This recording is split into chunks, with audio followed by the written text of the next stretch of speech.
Cuando vas a las víctimas, cuando le das voz a aquellos que no tienes voz, ahí vas a tener muchos problemas.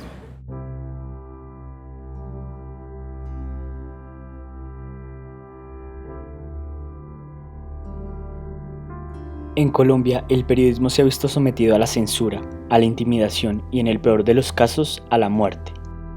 Según la Fundación para la Libertad de la Prensa, en el año 2019 en Colombia se reportaron 515 violaciones y 634 víctimas de los diferentes tipos de violencia hacia los periodistas. Sin embargo, es importante resaltar que hay muchos casos que no son reportados debido a que son departamentos donde no existen suficientes medios de comunicación y la mayoría de los periodistas no logran ejercer su labor. Digamos que primero la censura, la autocensura, el silenciamiento. Hubo censura en varios medios en los que yo trabajé porque me decían eso no se puede publicar, ese tema es intocable. Y eso me obligó a aplicar algo que es peor que la censura misma, que es la autocensura. Y es, ¿será que yo puedo decir algo? ¿Será que mi puesto está en riesgo? ¿Será que tengo a mi esposa embarazada y me echan y entonces yo qué hago para sostener al niño? Eso es la autocensura, que es peor que la censura. Al final me echaron de un periódico, el periódico El País, y siento un gran orgullo porque me echaron, porque no claudiqué en lo que pensaba y en el compromiso que tenía con la ciudadanía de informarle la verdad. Es curioso que la FLIP pues cada año saca su reporte y el del año pasado dice que hubo 310 periodistas amenazados, que fue el año en donde más amenazas se han presentado desde 2006. Y uno como que se preguntaría por qué, si de alguna manera ya estamos en medio de la paz. Creo que también va muy relacionado es al otro dato que lanza la FLIP, y es que el 82% de esas amenazas provienen es del mismo Estado, de alguna manera. Entonces, por más de que se acaben los grupos armados y se llegue a una paz pues con todos, las amenazas van a seguir existiendo porque precisamente la labor del periodista es hablar sobre lo que los políticos no quieren que se hable. El resto yo creo que son relaciones públicas, pues. La verdad, por querer contar diferentes puntos de vista, por investigar y por denunciar, es que la vida de los periodistas corre riesgo. Hoy por hoy los actores del conflicto sobrepasan los grupos armados o ilegales y entran en acción otras personas a las que les incomoda la verdad. Así lo afirma Juan Pablo Madrid, coordinador del Centro de Estudios de la FLIP. Hay presiones por todas partes realmente. A uno le gustaría decir que pues, las presiones son solamente actores ilegales, no. Es un gran factor, pero pues las presiones también vienen por parte del Estado, por parte de funcionarios públicos. Entonces, pues yo creo que trabajar en esto implica un poquito querer ser optimista, pero la foto que todos los días vemos no da para tanto. Según el directivo de la FLIP, la violencia sumada a la presión de la pauta publicitaria oficial también ha instaurado una atmósfera de autocensura en la cual los periodistas conocen de muchos hechos pero evitan abordar temas que los pongan en peligro o les impliquen una consecuencia en disminución de ingresos por pauta.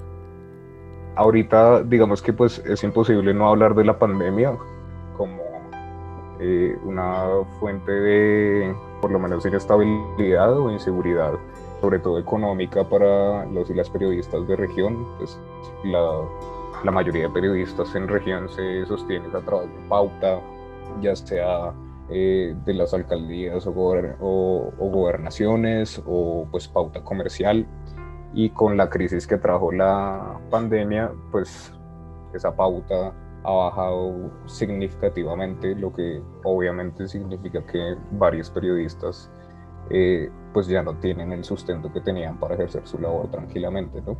Y claro, si a eso le sumas pues situaciones de orden público que ya son más que conocidas en todo el país, hay regiones que son especialmente difíciles para el ejercicio de periodismo, y no solamente por actores armados, sino también por la presión que ejercen actores políticos. En la actualidad, las amenazas cibernéticas son cada vez más frecuentes. Los periodistas son atacados día a día por expresar libremente su opinión por redes sociales. Hay quienes no establecen un límite entre lo cibernético y lo real.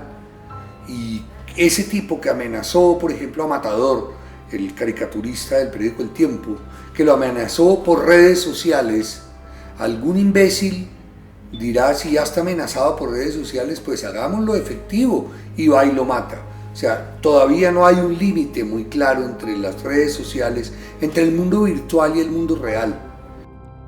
Así es, aún no hay un límite claro entre estas dos realidades y a esto se suman las amenazas de diferentes actores políticos y armados. ¿Pero qué pasa con los grandes medios en Colombia? Alberto, a quien le cambiamos su nombre por seguridad, nos cuenta su experiencia. El tema jurídico en Caracol es bastante complejo. Digamos, uno está bien en ese programa, en ese canal, mientras no haya una demanda en contra del periodista o del canal, que vincule al canal. Y finalmente hubo bastantes demandas y temas en los que uno siempre sentía que el periodista, en vez de ser respaldado y protegido, era casi que el culpable, ¿no?, de hacer su trabajo. O sea, el que más pleitos tenía era como rechazado, por así decirlo, por la parte jurídica y casi que por la gerencia del mismo canal. Y finalmente eso terminó con la salida mía de Caracol, pues fue porque ya se hacía insostenible el tema. Digamos, cuando uno investiga o cuando uno hace trabajos de denuncia, siempre lo van a demandar, siempre, porque es que uno está tocando callos o cosas así. Todo el periodismo que denuncia o investiga tiene pleitos. Entonces, eso me pareció a mí que fue de una u otra forma un tipo de autocensura en algún momento y de censura en algún momento. Porque finalmente los medios, por hacer negocios y por no ver demandados sus programas, ni por de una u otra forma tener que pagar o afrontar esas denuncias, terminan dejando desmotivando y casi que arrodillando al periodista a no meterse en líos, a no ir más allá, a no entre el periodista, el mejor periodista era el que menos problemas traía. Y un periodista siempre lleva problemas, no porque haga su trabajo mal, sino porque seguramente incomoda. Aun cuando el panorama no es muy alentador, todavía hay quienes se van a las trincheras para combatir con su única arma, el periodismo. Porque el periodismo contextualiza. ¿Por qué no hacerlo? Como una pasión, es algo que como que uno lo lleva por aquí adentro, es como visceral. Es fundamental para la democracia. El periodismo en Colombia ha destapado ollas, ha destapado la corrupción, ha destapado la violación de los derechos humanos.